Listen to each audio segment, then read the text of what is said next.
मतलब ये ज्ञान से पहले तो सब यही समझते थे कि मंदिर में जाएंगे और भगवान ही सब कुछ करेगा। आज भगवान जी ने ये भी बताया कि बालाजी जा रहे हैं, यहाँ जा रहे हैं अपना भूत उतरवाने, अपने कष्ट दूर करने। और कष्ट तो खुद के ही हैं दीदी विचारों में। कष्ट कहाँ थे? कष्ट तो कहीं थे ही नहीं बाहर के। तो गुरुजी ने आज बहुत अच्छी बात बताई कि तुम अपने कर्मों का खाता बंद नहीं करते।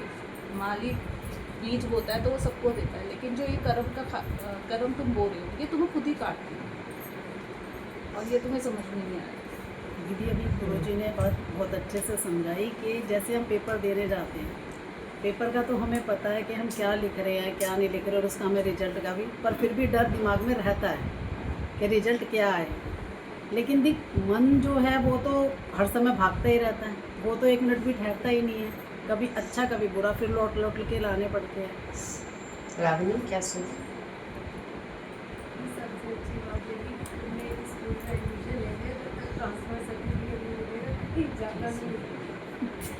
आज आपको एक बात बता दूँ, मतलब मुझे लगा कि गुरुजी आज सारा ही अंधविश्वास ये आज हमारे मंदिर में, उधर शिव मंदिर में भागवत शुरू हो रही है। तो मन जैसे वहाँ की लेडीज जा रही थी तो बोला कि, तो मैंने लगा कि जैसे मन में था, अब यहाँ पे झूठ नहीं बोलूँगी कि एक आध दिन सबने बोला एक आध दिन भागवत सुनेंगे, लेकिन आज ही गुरुजी ने ये वहीं चला दी कि अब तुम्हें जाने की जरूरत नहीं।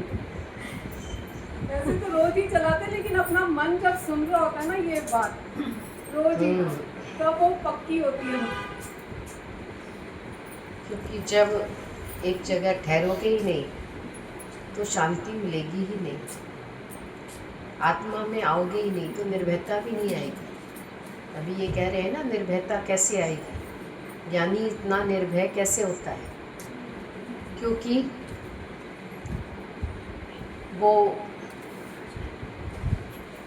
अपनी आत्मा में रहता है, अपनी आत्मा से आत्मा में संतुष्ट है, और जो जीव भाव में है वो बाहर मुक्ता में रहता है, तो उसको कहीं भी संतुष्टि नहीं आती, सेटिस्फेक्शन कहीं नहीं आता। अब तुम वहाँ भी चली जाओगी ना तो वहाँ से मन यहाँ भागेगा, क्योंकि हमने सच सुन लिया है। हाँ, ये बात क्योंकि हमारे अंदर सच पहुँच गया है, तो अब उसमें तुमको मज़ा भी नहीं आएगा। वो मन है जो थोड़ा सा भटकाने की कोशिश करता है कि कहीं ऐसा ना हो, लोग क्या समझेंगे, फिर मेरे आसपास ही हो रहा है, फिर धर्म का ही तो काम है, कोई दूसरा काम थोड़ी ना, हम गलत काम में थोड़ी ना जा रहे हैं। मन बहुत तरीके से उलझा देता है, लोकारीति को भी कर्तव्य कर्म की बात करता है कि ये तो कर्तव्य भी बनता है तेरा, पर अपने अंदर हम टेस्ट कर सकते हैं एक्चुअल में हम कर्तव्य कर रहे हैं या अपने मन को खुश कर रहे हैं। तो अपने कर्मों को जब तक साफ नहीं करेंगे तब तक बोला कोई भी कर्म ऐसा नहीं है जो हमको मुक्त कर दे। सब बाहर तो दिखते हैं आपको टीका लगाकर, राम नाम की चादर पहनकर भी दिखते हैं, टीका भी लगाएंगे और गंगा जल भी लेके हाथ में बैठे हैं, पर बोला अंदर अंतःकरण इतना शुद्ध नहीं हो पाता। वो तो इसी ज्ञान से हुआ है हम सबका, जब अंदर में दूजा भाव ही गुरु ने ख़त्म किया। मन ये कह रहा था एक हफ्ते से पहले क्यों नहीं चली गुरु जी की, आज ही क्यों चली कि जी आज क्योंकि गुरु तो अंतर्यामी है ना। अभी इसी बात से एक बात सिद्ध होती है कि गुरु कोई शरीर नहीं है, गुरु तुम्हारे ही अंदर बैठा है। तुम्हारे अंदर की बात उसने कैसे जानी? क्योंकि वो हर जगह व्याप्त है, वो हमारे अंदर भी व्याप्त है, अंदर की आवाज़ को सुनता है। तो हम तो हमेशा ही देखते हैं, आप भी देखते हो हमेशा, कि जो हम सोचते हैं वही वाणी चलती है। और हम सोचते क्या है, आज ये बात जाके किसने बता दी गुरुजी को? अभी ये तो निराकार बोल रहा है आपके सामने, अगर साकार कोई बोल रहा होता तो ज़रूर ध्यान जाता, कहीं मेरी दूसरी सत्संगी ने तो नहीं बता दी जो पास से आती है, कहीं किसी से कांटेक्ट तो नहीं हो गया इनका। मन में आ सकती है, इसमें कोई बात नहीं है, लेकिन ये तो निराकार की आवाज़ चल रही थी ना, तो कैसे लगता है कि निराकार और साकार एक ही है, अलग नहीं है। और हम सोचते हैं कि गुरुजी को ये बात कैसे पता लग गई। बोला गुरु अंतर्यामी है। एक तरफ हम खुद ही कहते हैं कि भगवान जी हैं आप तो बिल्कुल भगवान हैं, जो हम सोचते हैं वही आप बोल देते हो वही, और फिर कभी कभी मन भ्रमित हो जाता है। तो ये सब बातें प्रमाण सिद्ध करती है कि ऐसा नहीं है, गुरु को सब हमारे अंदर की पता होती है। तो बस अपने अंदर की इन बातों को हटाते जाएं। कहाँ कहाँ मन भ्रमित होता है, अगर कोई भी बात हो गई तुरंत कहाँ भागते हैं, फलाने बालाजी के पास, उसके पास। बोला क्योंकि वो हमको ठीक कर देंगे, तुम अपने कर्म मत सुधारना, भगवान कृपा कर दें बस खाली। ऐसा क्या हो सकता है, बच्चा लिखे ना। आजकल हम लोग कॉपी चेक कर रहे हैं तो पता है बच्चे क्या लिखते हैं लास्ट में, please please please ma'am number दे देना। हाँ सच बता रहे हैं हम, वो पढ़ के हम देखते हैं लास्ट पेज पे लिख रहा है बच्चा। अब प्लीज़ उसकी इतनी बार 3 बार प्लीज़ लिखा, उसने 4 बार लिखा। अब हमें क्या करना चाहिए, उसके ऊपर दया करनी चाहिए, रॉन्ग को राइट कर देना चाहिए? नहीं कर सकते, नहीं कर सकते, क्योंकि कुछ लिखा ही नहीं है उसने। तो खाली प्लीज़ प्लीज़ करने से थोड़े ना कुछ हो जाएगा। गुरु जी आप कृपा कर देना। बोला तुम अपने कर्म नहीं सुधारना, लेकिन गुरु जी तुम्हारे को अच्छा ही अच्छा देते रहे। तो ये तो प्रकृति की देन है कि जो तुम बोओगे वही काटोगे। अगर तुमने कांटे बोए हैं तो तुमको फूल नहीं मिलेगा, और फूल बोए हैं तो कांटे नहीं मिलेंगे। इसके लिए सपने में भी संकल्प मत कर लेना, गलती से भी मत सोच लेना कहीं ऐसा ना हो जाए। बोला मन को ये बोलो कहीं ऐसा नहीं होगा, क्योंकि भगवान हर जगह देख रहा है। सूर्य का प्रकाश हर जगह जा रहा है। आपको यहाँ लग रहा होगा सूर्य का प्रकाश नहीं है, बोला यहाँ भी सूर्य का प्रकाश है, ऑक्सीजन यहाँ भी है। वो अलग बात है कि हमको दिखाई नहीं देती है। ऑक्सीजन दिखती है किसी को? दिखती तो नहीं है ना, पर जैसे ही हम फ्रेश एयर में आते हैं तुरंत महसूस करते हैं हाँ अब अच्छा लगा। तो आत्मा भी आश्चर्यवत है, ये दिखलाई नहीं जाती, इसे अनुभव किया जाता, ये बतलाई नहीं जाती। शब्दों से तुम कैसे भगवान को बताएंगे? राम कौन है? बोला हम कहते हैं कि अभी बात चलती है रोज ही, एक राम दशरथ का बेटा, एक राम घट घट में लेटा, एक राम का सगल पसारा, और एक राम है सबसे न्यारा। दिखते हुए भी निर्लेप है वो। तुम कहोगे मैंने ये कर्म किया, बोला वो देख रहा है, निर्लेप है, वो तुम्हारे कर्म का दृष्टा है, करता नहीं है, ये ध्यान रखना, भोगता भी नहीं है। भगवान रहते हुए भी निर्लेप है, इस धरती पर ही रहता है, कहीं बाहर नहीं रहता। पहले हम भगवान को कहाँ ढूंढते थे? आकाश में। भगवान कहाँ है? ऊपर, नीली छतरी वाला। तो बोला ऊपर तो बहुत ठंड है, जब यहाँ इतनी ठंड हो रही है तो ऊपर तो बहुत ज़्यादा ठंड होगी, तो भगवान को ठंड नहीं लगेगी। बोला भगवान वो है जो रोम रोम में रम रहा है, और रमते हुए भी निर्लेप न्यारा है। सूर्य के प्रकाश को लेकर आप कुछ भी कार्य करते हो, आप जुआ खेलते हो, आप शराब पीते हो, आप हवन करते हो, आप सत्संग सुनते हो, आप कोई भी कार्य करते हो, सत्कर्म करो या कुछ भी करो, तो उसमें सूर्य का दोष है कोई? सूर्य को सज़ा मिलेगी?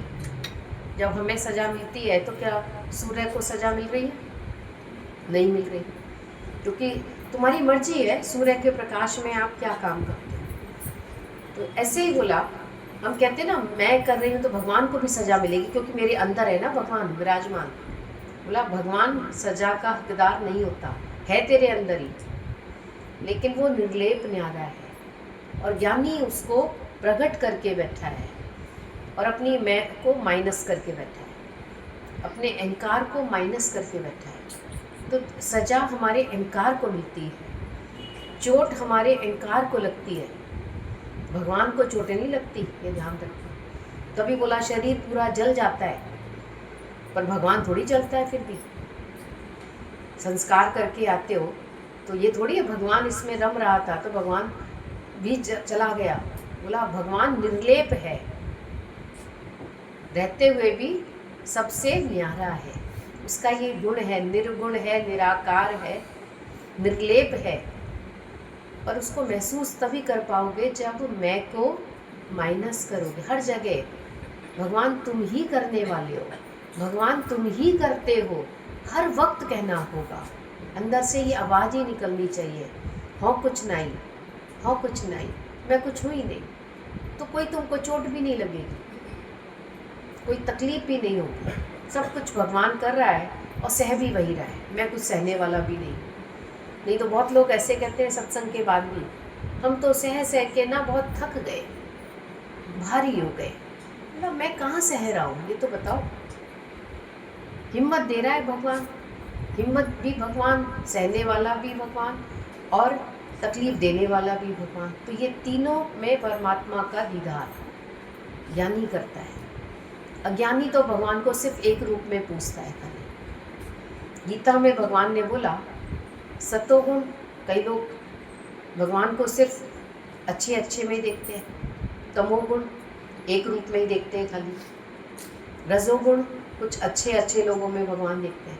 जिसने हमारा काम बनवा दिया उसको कहेंगे तो भगवान है, इस रूप में भगवान आया, वो ठीक है, पर ये भगवान है ये कोई बात नहीं। और कभी काम नहीं बन पाता, कभी कुछ गड़बड़ हो जाती है, तो हम क्या कहते हैं, इसने मेरा काम बिगाड़ दिया।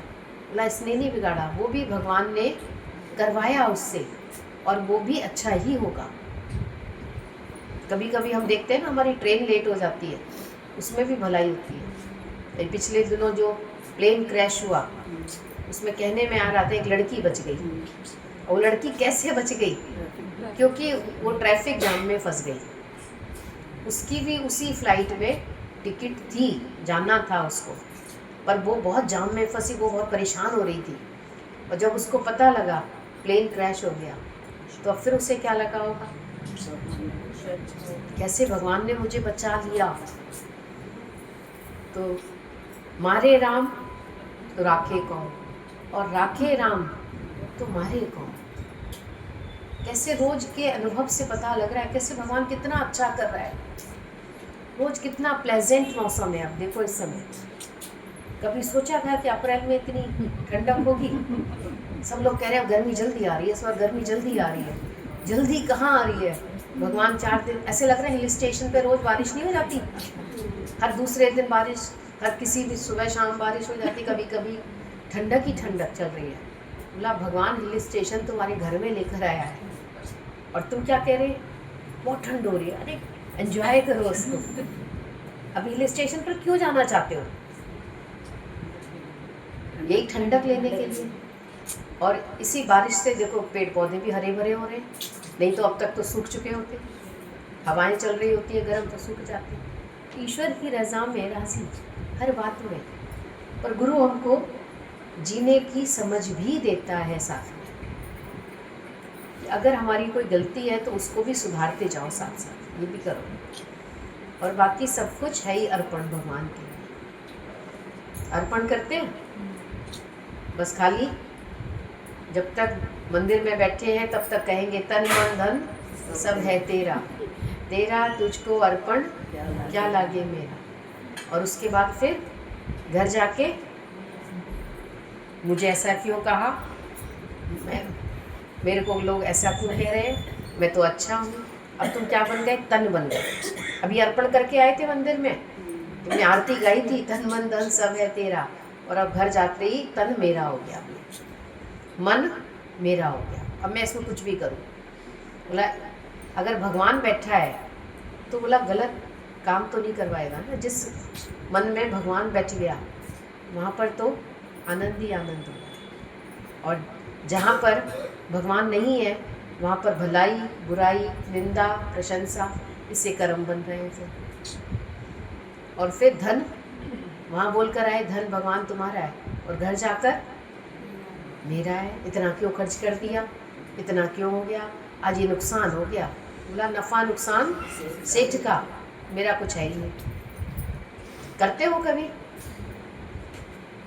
इसलिए बोला एक मैनेजर बन के घर में रहो, एक आया की तरह रहो, एक बैंक कैशियर बन के रहो, एक नर्स की तरह रहो घर में। नर्स कितने पेशेंट को ठीक करती है, सबकी सेवा करती हुई ऐसे निकल जाती है और घर जाके उसे नींद भी आ जाती है। और हमारे घर में अगर कोई पेशेंट होगा तो हमारी नींद उड़ जाती है। क्या कारण है? क्योंकि वो मेरा है, इसलिए। कब ठीक होगा, कब ठीक होगा। नर्स कहती है ठीक हो जाएगा, अब दवा पहुंच रही है, अब सेवा हो रही है, ठीक हो जाएगा। तो इस भाव से सेवा करो घर में भी। बैंक कैशियर कितने नोट गिनता है रोज? लाखों। पर उसमें उसको पता है एक भी नोट मेरा नहीं है। इसमें इकट्ठे करा, गड्डी बनाया और वहीं रख के अपनी बैंक में ही रखना है उसको। एक नोट भी लेकर घर पे नहीं आना उसको। तो ज्ञानी भी बोला तेरा तुझको अर्पे क्या लागे मेरे। भगवान की चीज़ है, सब भगवान के पास ही रहनी है। हम तो कुछ ले जा नहीं पाएंगे क्योंकि कफन में जेब ही नहीं होती है जेब कफन में। वैसे हम ड्रेस खरीदते हैं तो कितनी जेब वाली ड्रेस लेते हैं। कोट खरीदेंगे खास, आगे तो पॉकेटें अंदर भी है नहीं है, अंदर भी होना चाहिए। ट्राउज़र में पॉकेट यहाँ भी, सलवार में भी लगवाने लगे लोग अब तो। मोबाइल रखना है हमको उसमें, पैसे रखने हैं उसमें, और कफन में जेब ही नहीं होती। क्या ले जाओगे? तो इतना अंदर से हल्के होकर रहो। देखो उतार चढ़ाव ज़िंदगी में आएंगे ही आएंगे, लेकिन सब कितना आसान हो जाता है। मेरा कुछ है ही नहीं तो आसान हो गया। और मेरा है, जब हम अपने नोट गिनते हैं ना बैठकर, तो कितना 2-3 बार गिनते हैं संभाल के। आज इतनी इनकम हो गई, आज इतना। जब रक्षाबंधन पर पैसे मिलते हैं ना तो गिनते ही रहते हैं, उस भाई ने इतने दे दिए, उस भाई ने इतने दे दिए, इस बार ज़्यादा दे दिए, लग रहा है महंगाई हो गई है इसलिए ज़्यादा दे दिए। अरे दे दिए तो शुक्राना, नहीं दिए तो शुक्राना। करना ही क्या है? हर बात में परमात्मा का शुक्र शुक्र शुक्र करो। तो अब कितनी ज़िंदगी आसान नहीं हो गई। कर्म से सावधान, गलत करने पे तुम्हारा दिल धड़कना चाहिए। जब दिल धड़केगा ना तो गलत कर ही नहीं पाओगे। पर तुम्हारा दिल कहाँ धड़कता है? दिल धड़कता है बस खाली मेरे के लिए, या नहीं। अब मेरा कहने में भी दिल धड़कना चाहिए, मेरा कुछ है ही नहीं। ये गीता की वाणी है पूरी। कर्म योग, ज्ञान योग और भक्ति योग क्या है? कर्म, ज्ञान और भक्ति में क्या श्रेष्ठ है? हमारी भक्ति कैसे सफल हो, ये प्रश्न है। क्या श्रेष्ठ है बताओ? भक्ति, ज्ञान, भक्ति, कर्म, तीनों श्रेष्ठ हो गए।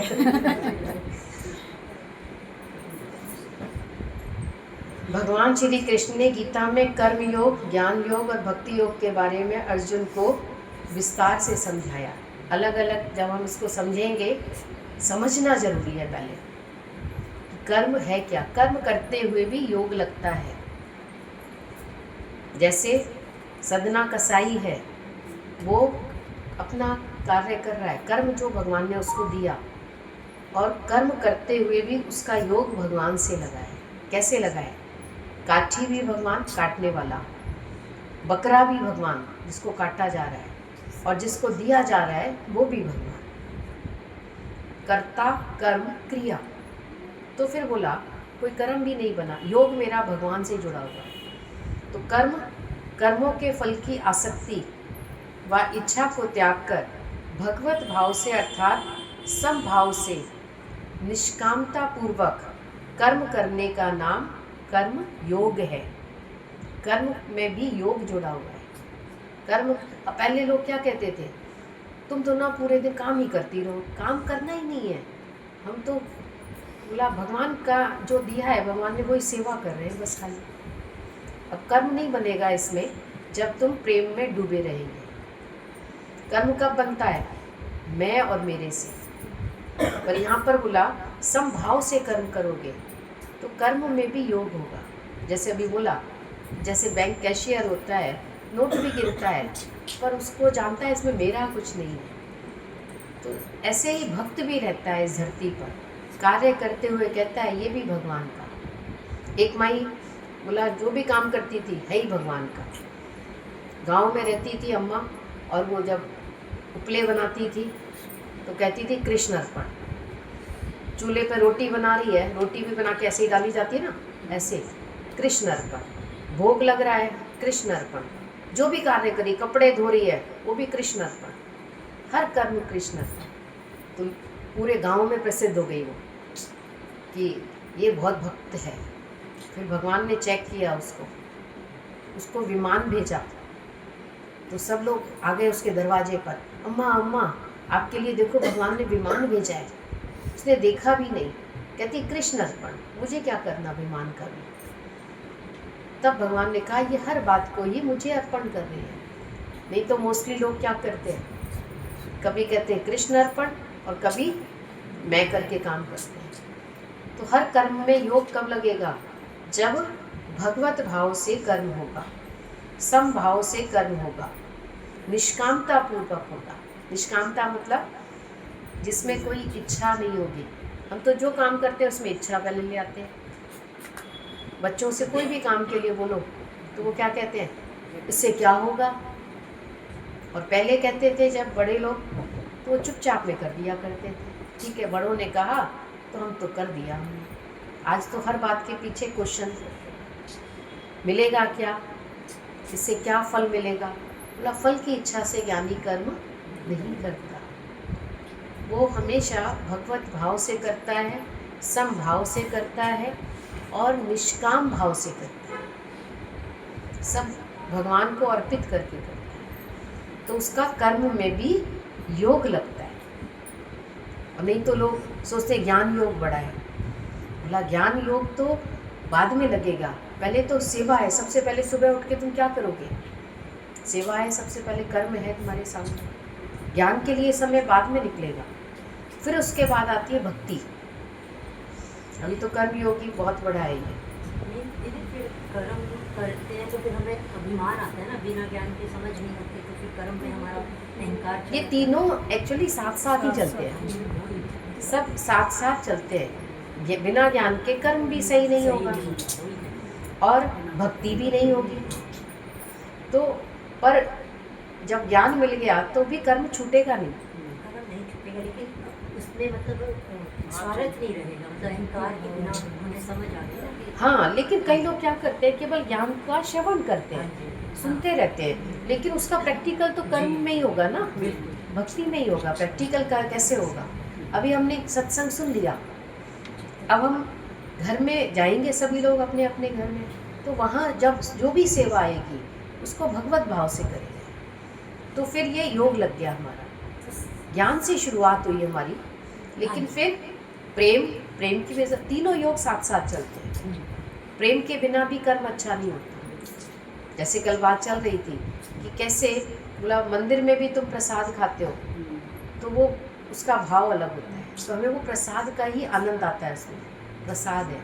घर में भी रोज रोटी बनती है, तो वो क्या कहते हैं, ये खाना है, भोजन है। और वही भोजन मंदिर में जाता है तो क्या बन जाता है, प्रसाद। तो वो भक्ति आ गई उसमें। तो ज्ञान, भक्ति और कर्म तीनों साथ साथ चलेंगे। केवल ज्ञान भी बोला अधूरा रह जाएगा, तो तीनों साथ साथ चलेंगे। आगे देखना भी, कर्मों को करना आरंभ ना करने से मनुष्य ज्ञान को नहीं समझ पाता। अभी कोई काम ही ना करो तो तुम्हें कैसे ज्ञान का इस्तेमाल कहाँ करोगे। ज्ञान हमने सुन तो लिया, पर ज्ञान का प्रैक्टिकल कहाँ करोगे। एक व्यक्ति ने कहा ना कि मैं तैरना तो चाहता हूँ, मन करता है, पर पानी से डर लगता है मुझे। अब कहाँ तैरोगे, जब जमीन पे थोड़ी तैरोगे। तैरना तो पानी में ही पड़ेगा ना। तो हम ज्ञान तो सुन लिया, पर उसका प्रैक्टिकल तो घर में ही होता है। जहाँ भी बैठोगे तो वहीं प्रैक्टिकल होगा। तो कर्मों को करना कई लोग आरंभ ही नहीं करते, तो मनुष्य ज्ञान को भी नहीं समझ सकता। और कर्म का त्याग करने से मनुष्य को कभी सिद्धि प्राप्त नहीं होगी। जो छोड़ देते हैं, छोड़ना कुछ भी नहीं है, गृह का त्याग कर देते हैं या फिर गृहस्थ जीवन का त्याग कर देते हैं। बोला क्यों। राजा जनक ने बोला राज्य में भी भगवान देखा, तो उसने राज्य का त्याग थोड़ी किया था, वो तो करना चाह रहा था, लेकिन गुरु ने उसको करने ही नहीं दिया। गुरु ने बोला कहाँ जा रहे हो? बोला आपने कहा तन मन धन मुझे सौंप दो, तो मैंने अब आपको सौंप दिया। फिर गुरु ने बोला अब ये मेरा समझ के सेवा करो, इसे छोड़ के थोड़ी जाना है, क्योंकि फिर अधूरा रह जाएगा, सिद्धि प्राप्त नहीं होगी। कर्म के बिना केवल ज्ञान से भी सिद्धि प्राप्त नहीं होती। जैसे बात आती है, एक जो ब्रह्मज्ञानी था, तो बोला वो किसान था। अब किसान था तो बोला अपने कर्म को आराम से कर रहे हो।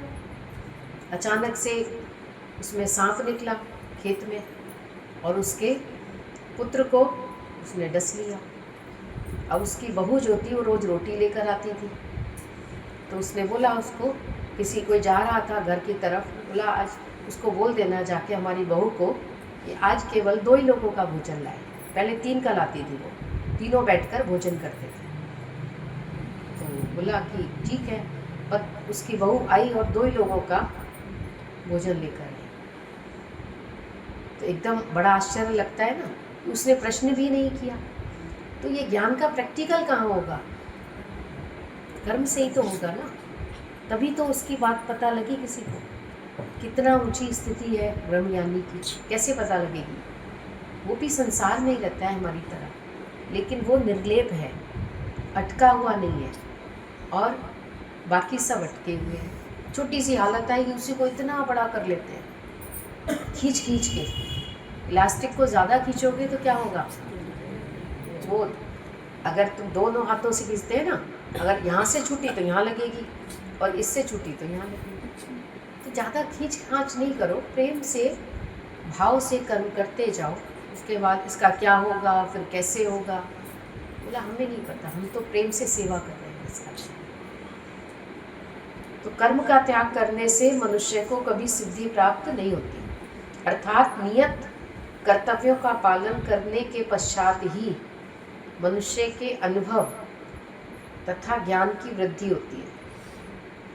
जब वो अपने कर्तव्यों का पालन करते हुए भी फंसा हुआ नहीं है, तब उसके ज्ञान की चर्चा होती है कि देखो, जब गुरुजी गए थे एक शहर में, तो वहाँ पर एक आंटी थी।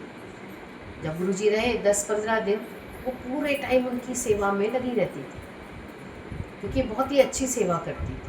हर कर्म में वो परफेक्ट थी। हर एक व्यक्ति नहीं होता, देखो, कोई खाना पकाने में परफेक्ट है, तो कोई सफाई में है, तो कोई प्रेस करने में होता है, मतलब कोई सबकी परफेक्शन अलग अलग होती है, पर वो एकदम परफेक्ट थी। फिर ऐसे ही गुरुजी ने एक दिन कहा चलो आज तुम्हारे घर चलते हैं। तो उनके अचानक से उनके घर पहुँचे। जब उनके घर पहुँचे तो उनका घर भी बिल्कुल फिट फाट था, बिल्कुल अच्छा सा सजा हुआ एकदम बढ़िया, रसोई भी बढ़िया।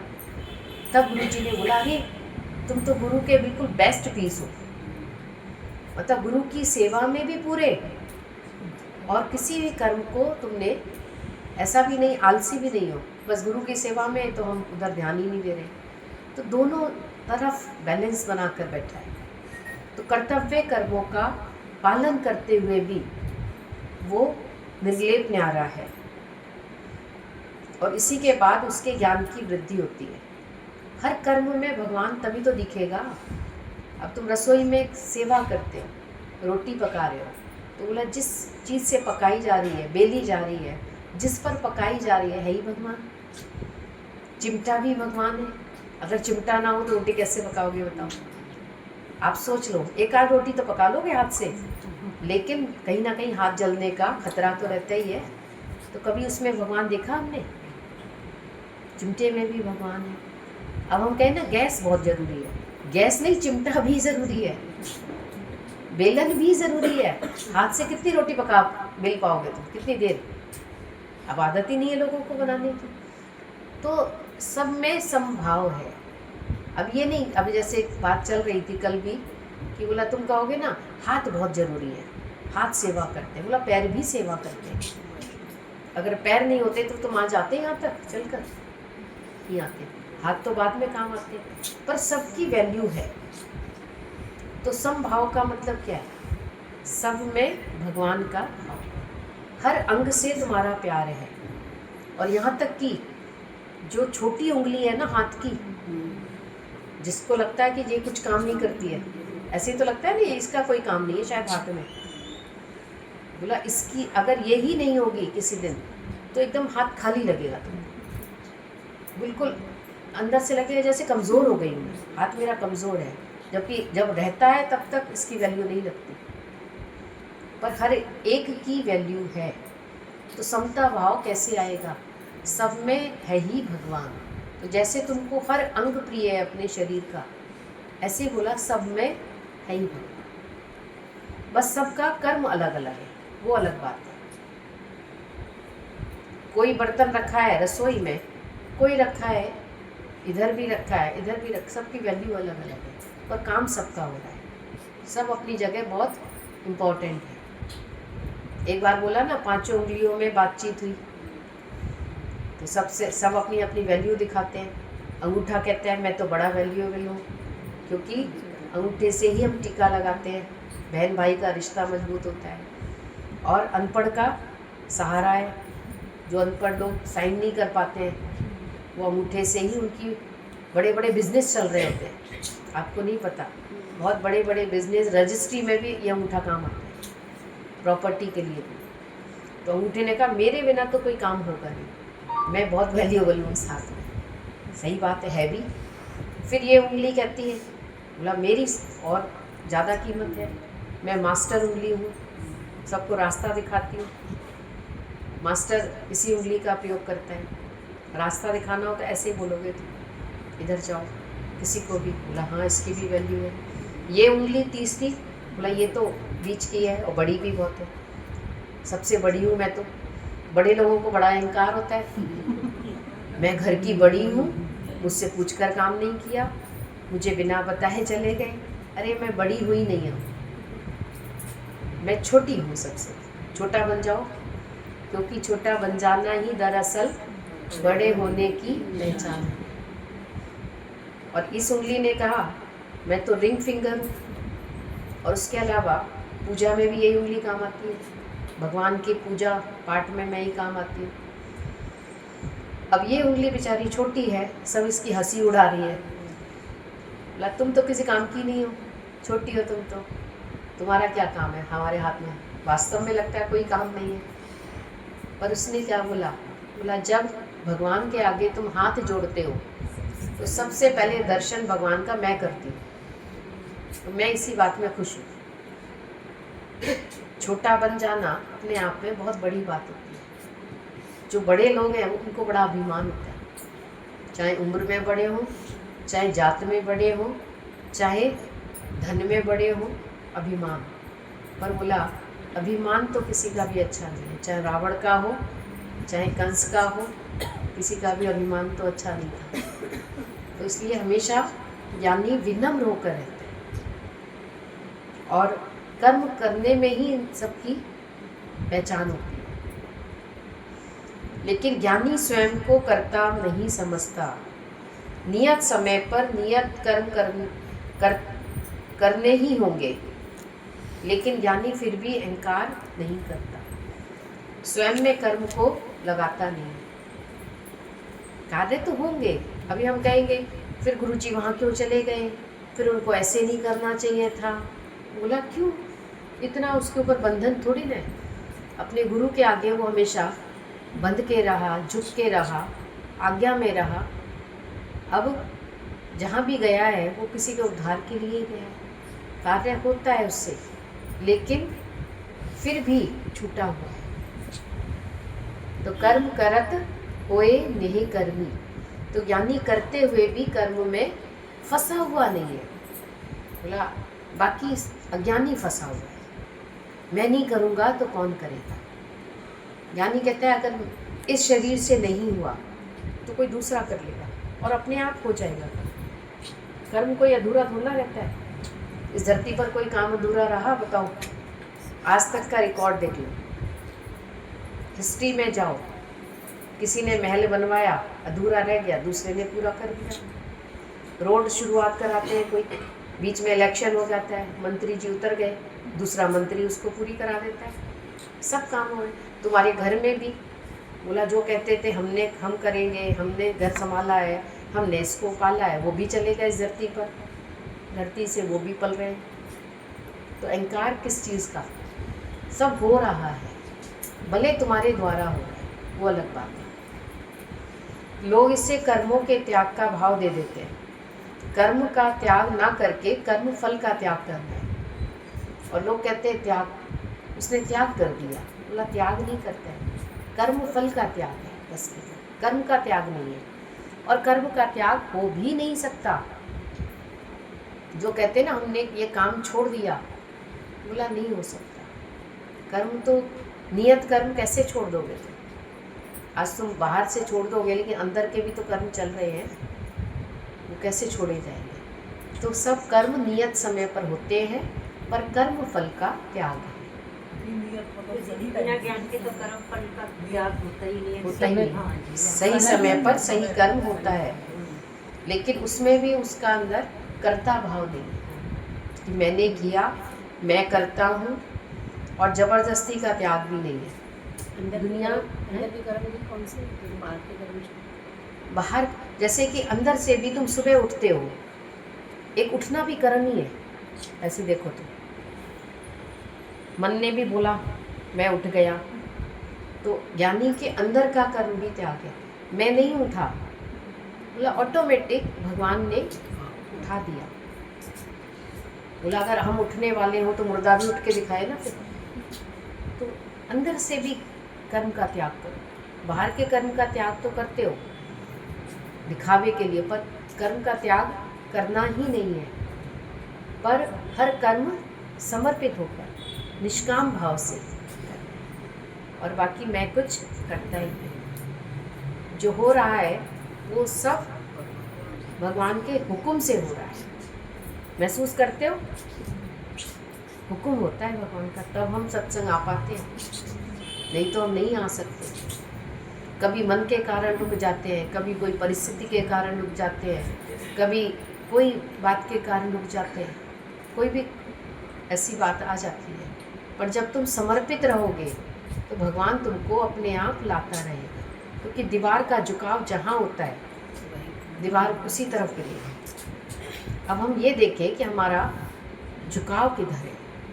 अब इसको भी ना लोग बहुत चालाकी करते हैं, गीता के ज्ञान को बहुत चालाकी से उठाते हैं। आज मैं नहीं आया क्योंकि हुक्म ही नहीं था, आज हुक्म नहीं था, या मेरे अंदर भाव नहीं था, या मेरी श्रद्धा कम थी, या मेरा मन ही नहीं था, मेरे अंदर संकल्प ही नहीं उठा, ऐसा था। ये चेक करो, क्योंकि गीता के ज्ञान से लोग बहुत ज़्यादा गलत उठाते हैं उसको। हुक्म की बात चलती है ना, आज हुक्म ही नहीं था। बोला अगर तुमने पूरा जोर डाला हो किसी बात में और फिर नहीं हुआ तो उसको हम कहेंगे हुक्म नहीं था। पर हमने ही पहले ही सुबह से ही कह दिया हाँ ये काम मुझे नहीं करना है और नहीं हुआ, तो इसको हुक्म नहीं कहेंगे। इसको जानना ज़रूरी है कि हुक्म क्या होता है। और कभी हुक्म ऐसा भी होता है कि धक्का मार के भी काम कराया जाता है किसी से। हम करना नहीं चाह रहे थे पर किसी ने एकदम धक्का मारा और हो गया, ये भी होता है।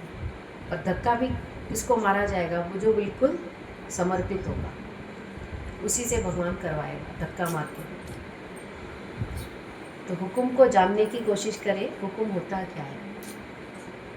मन की मानी हुई तो ये हुक्म नहीं है, ये फिर कर्म की श्रेणी में आएगा, कर्म बनेगा इससे।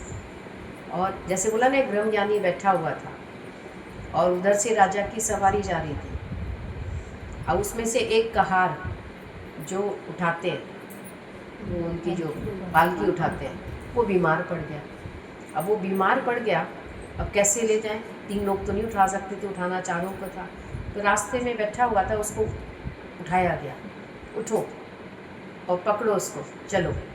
चल दिया, और जब चलने लगा तो वो चल रहा था ऐसे ऐसे करके। तो बोला, राजा को लगा ये कौन है आज अनाड़ी व्यक्ति, क्या इसको मेरा बोझ ज़्यादा लग रहा है? तो उससे पूछा गया, आज नया तो यही व्यक्ति आया है। बोला तुमको राजा का बोझ ज़्यादा लग रहा है क्या? बोला नहीं, बोझ तो है ही नहीं। फिर बोला क्यों, बोझ कैसे नहीं है बोझ? तो बोला पालकी का बोझ कंधों पर, कंधों का बोझ शरीर पर, शरीर का बोझ धरती पर, बोझ कहाँ है? फिर बोला उछल क्यों रहे हो? उछल इसलिए रहा हूँ कि रास्ते में कीड़े मकोड़े हैं, कहीं वो मेरे पैर के नीचे ना आ जाए इसलिए। तो वो कौन था? जड़ भरत। जड़ भरत की तुमने सुनी होगी बात कि एक मोह के कारण भरत धरी दो देह। एक तो उसको हिरन की, हिरनी के बच्चे में उसका था ना पैर है, पैर टूटा हुआ था ना, कंधे तो पे लेके उसका जन्म मिला उसको है, हिरनी का ना, उसका जन्म मिला उसको। और दूसरा फिर मनुष्य जन्म मिला, क्योंकि वो योगी था, इसलिए सबको नहीं मिलता है, ये ध्यान रखना। वो योगी था और उसका योग एक बात के कारण रह गया, तो उसको फिर दूसरा मनुष्य जन्म मिला और उसमें वो जड़ बन के रहा, मतलब अपनी नहीं चलाई उसने बिल्कुल भी। जैसे इस किताब को हम उठाएं तो यहाँ रख दे तो यहाँ रखी रहेगी, यहाँ रख दे तो यहाँ रख जाएगी, इसकी अपनी कोई विल नहीं है। पर मनुष्य की तो अपनी विल होती है, ये करूँगा ये नहीं करूँगा। तो ज्ञानी बिल्कुल परमात्मा के हुक्म से चलता है, तो हर कर्म परमात्मा को समर्पित करके निष्काम भाव से और भगवत भाव से और समभाव से करता है, तो उसका कर्म खाते में नहीं आता। ये जड़ कैसे बनेंगे? जैसे जिसने जो कहा वही काम करेंगे, मतलब अपनी मन बुद्धि नहीं चलाएंगे। हुक्म से चलना मतलब अपने मन की नहीं चलाना, रजा में राजी रहना। जड़ का मतलब एकदम इसकी तरह जड़ नहीं बनना है हमको, अंदर से शांत रहना। कभी हुक्म अचानक से कुछ हो जाता है, अभी हम कहीं जाने के लिए तैयार हो रहे हैं, अचानक से कोई हुक्म हुआ, भाई किसी की तबीयत खराब हो गई है, कुछ हो गया, तो हमें उधर जाना पड़ेगा तुरंत, तो ये हुक्म ही हुआ भगवान का। और नहीं तो मैंने तो तैयारी की हुई थी, मुझे तो वहाँ जाना था, मैंने तो पार्लर वाली को बुला लिया, पैसे खर्च हो गए, अरे हुक्म ऐसा भगवान का। तो ज्ञानी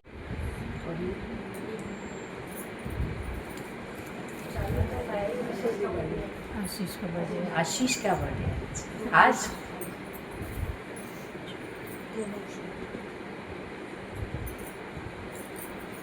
श्वासों की डोरी से तू सिमरन के मोती पिरो ले मेरा, हर श्वास तू ही बोले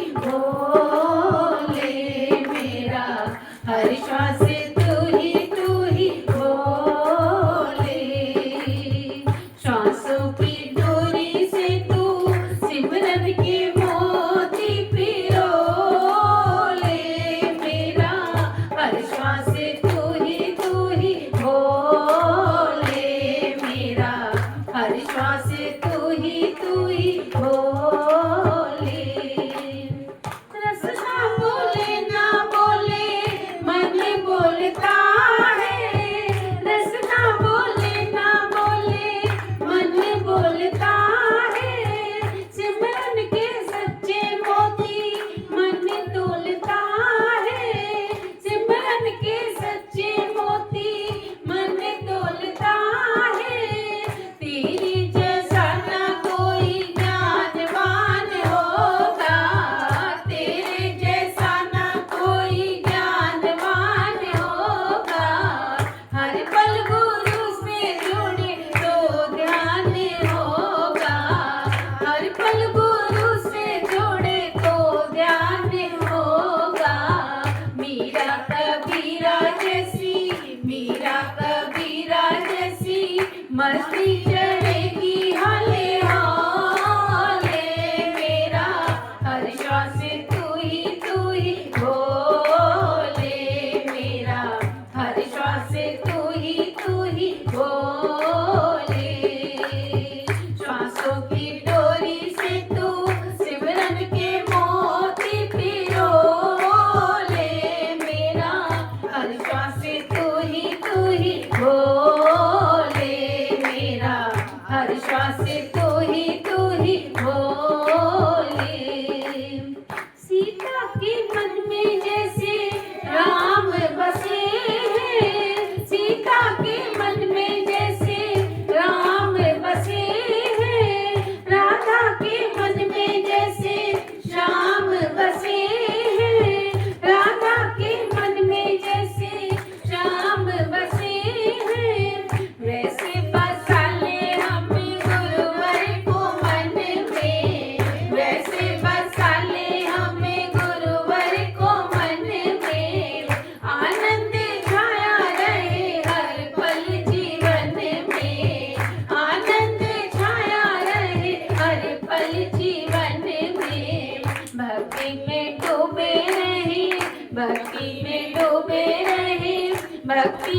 रंग में बोले मेरा, हर श्वास तू ही बोले मेरा, हर श्वास तू ही बोले। श्वासों की डोरी से तू सिमरन के मोती पिरोले मेरा, हर श्वास तू ही बोले मेरा, हर श्वास तू ही बोले। आज भी गुरु ने हमको सिमरन दिया है, आज भी गुरु ने हमको सिमरन दिया है। प्यारा है गुरु का जिसने सिमरन किया है, प्यारा है गुरु का जिसने सिमरन किया है। सारे दुखों की सिमरन एक दवा है, सारे दुखों की सिमरन एक दवा है। ग्रंथों में प्यारी यही लिखा है, ग्रंथों में प्यारी यही लिखा है। सिमरन करने वालों का, सिमरन करने वालों का मन कभी ना डोले मेरा, हर श्वास तू ही बोले मेरा, हर श्वास तू ही बोले। श्वासों की डोरी से तू सिमरन के मोती पिरोले मेरा, हर श्वास तू ही बोले